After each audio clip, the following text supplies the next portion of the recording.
안녕하십니까? 부동산 PDR의 공인중개사 정주희입니다. 오늘은 서울 종로구의 교남동에 나와 있습니다. 서울의 사대문화는 조선시대 때부터 정치와 상업의 중심지였기 때문에 주거지가 비교적 부족한 곳인데요. 사대문 내에서 거의 유일한 대단지 아파트인 경희궁자이를 오늘 둘러보려고 합니다. 경희궁자이는 오래된 아파트를 헐고 다시 지은 재건축 단지가 아닌 노후된 개인주택과 다가구 등을 헐고 다시 개발한 재개발 단지가 그 시초입니다.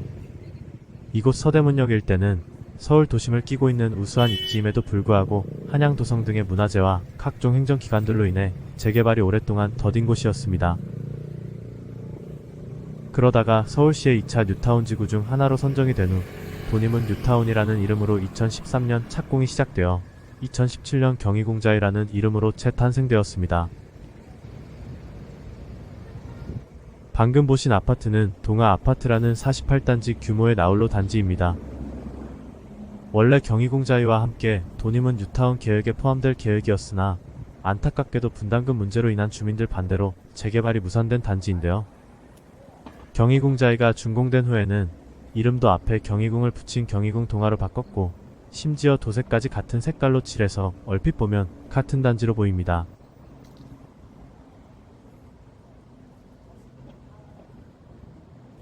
경희궁자이는 총 4개의 단지로 쪼개져 있는데요.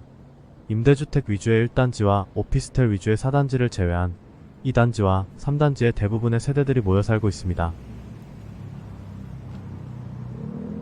오늘은 이 중 가장 규모가 큰 2단지를 중점적으로 보여드리도록 하겠습니다.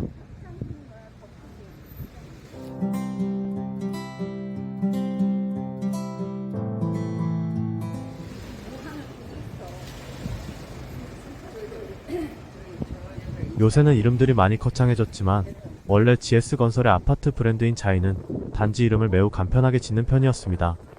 반포자이와 청담자이, 남산센트럴 자이 등 지역명만을 이용한 짧고 간단한 단지 이름을 많이 사용했는데요. 이 중 경희궁자이는 단연톡 보이는 네이밍이라 봅니다. 간단한데 고급스럽기까지 한 경희궁이라는 단지 이름은 누가 생각했는지 몰라도 정말 기발한 아이디어인 것 같습니다.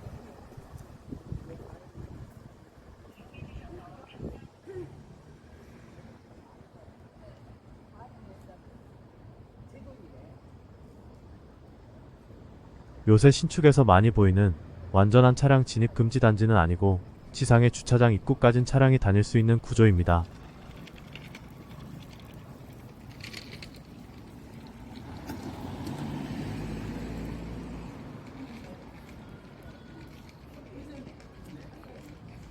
놀랍게도 경희궁자이는 2015년 첫 분양 당시 고분양가 논란에 미분양이 속출했던 아파트입니다. 2015년도 당시는 서울 부동산 폭등이 시작되기 전이었고 서울 도심은 업무지구이므로 주거지에는 맞지 않는다는 말도 많이 나왔던 시절입니다. 하지만 준공 후 시세가 가파르게 오르기 시작하여 미분양은 단숨에 해소되었고 현재는 거래 시세가 분양가의 거의 3배에 가까우니 미분양을 줍줍하신 분들은 사실상 로또에 당첨된 것이나 마찬가지네요.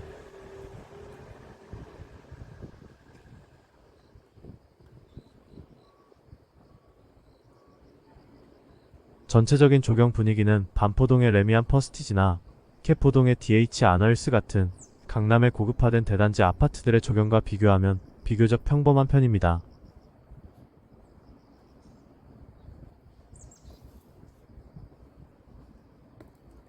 놀이터도 요새 신축들이 워낙에 기발하고 톡창적인 모습으로 잘 만들기 때문에 그리 특별한 느낌은 없습니다. 아마도 저층 재건축에 비해 비교적 사업성이 떨어지는 재개발 아파트의 한계로 보여지는데요. 평범한 조경만큼은 아쉬움으로 다가옵니다.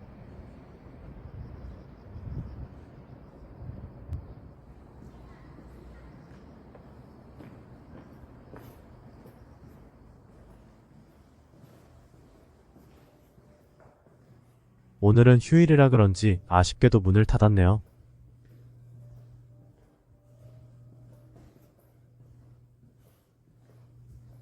외부에서 봐도 꽤 큰 규모의 피트니스 센터입니다. 이곳 자이언 센터 내에는 이외에도 GX룸, 골프 연습장 등이 있습니다.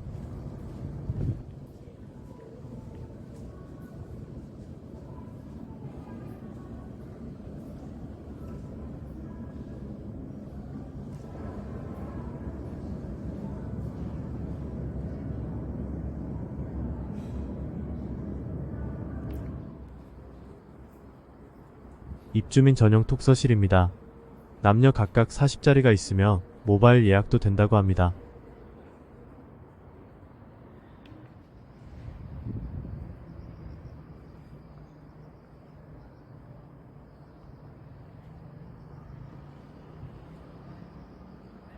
경희궁 자이의 가장 큰 장점은 뭐니뭐니 해도 직주근접이라 할 수 있는데요. CBD, 즉 서울 도심으로의 접근성은 어느 아파트보다 뛰어나며 특히 광화문은 도보로 불과 15분이면 접근이 가능합니다. 또 다른 업무지구인 YBD, 즉 여의도까지는 지하철로 고작 5정거장 거리니 강북 대장주 아파트를 얘기할 때 경희궁 자이가 꼭 거론되는 데에는 다 그럴만한 이유가 있습니다.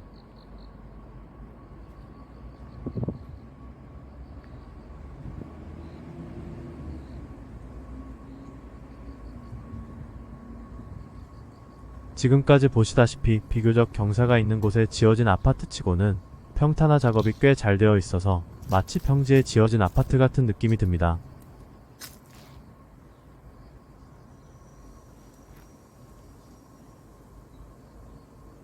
참고로 단지 중앙에 지어진 조경의 이름이 왕의 길입니다. 막상 보면 그렇게 화려한 조경은 아니지만 이름 때문에 그런지 특별한 느낌이 드는 것을 보니 역시 브랜딩의 승리인 것 같습니다.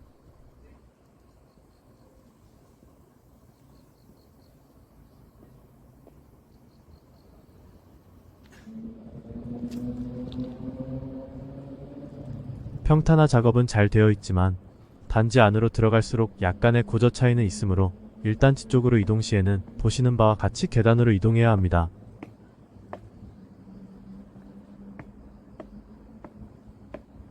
물론 승강기도 설치되어 있으므로 계단 이용이 어려우신 분들은 승강기를 이용하시면 됩니다.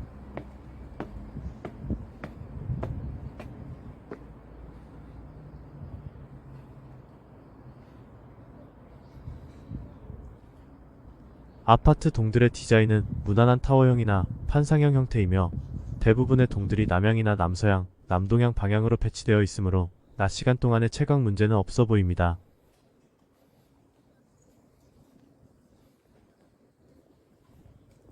아파트가 지어진 땅의 용도구역이 기본적으로 이종 일반 주거지이기도 하고 고도 제한을 받는 사대문 안의 역사도심 지역이므로 가장 높은 동의 층수가 21층 밖에 되지 않습니다.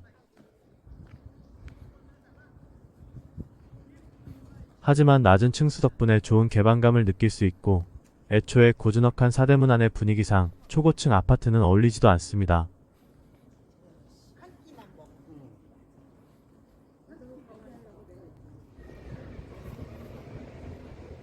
마지막으로 주차장 내부를 보시겠습니다.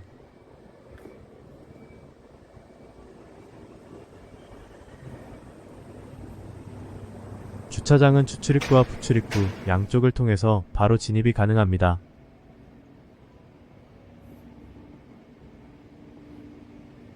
세대당 주차 대수는 1.3대로 일반적인 아파트들보단 높은 편이며 고급화된 단지들보단 낮은 편입니다.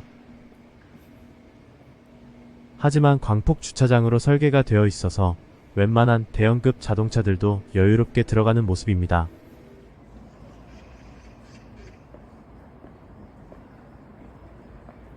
지금까지 경희궁 자이 단지를 전체적으로 둘러보았습니다.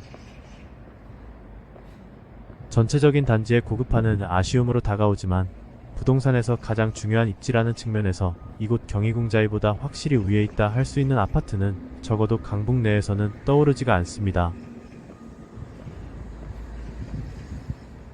그만큼 서울 도심의 사대문 안에 위치한 그것도 신축 아파트라는 점은 엄청난 희소성을 갖고 있는 것이므로 앞으로도 강북에서 경희궁 자이의 위상에 도전할 만한 아파트는 좀처럼 나오기 힘들어 보입니다. 오늘 영상 시청해주셔서 정말 감사드리며 저는 다음 아파트 임장 영상으로 다시 인사드리겠습니다. 마지막으로 여러분의 구독과 좋아요는 저에게 큰 힘이 됩니다. 감사합니다.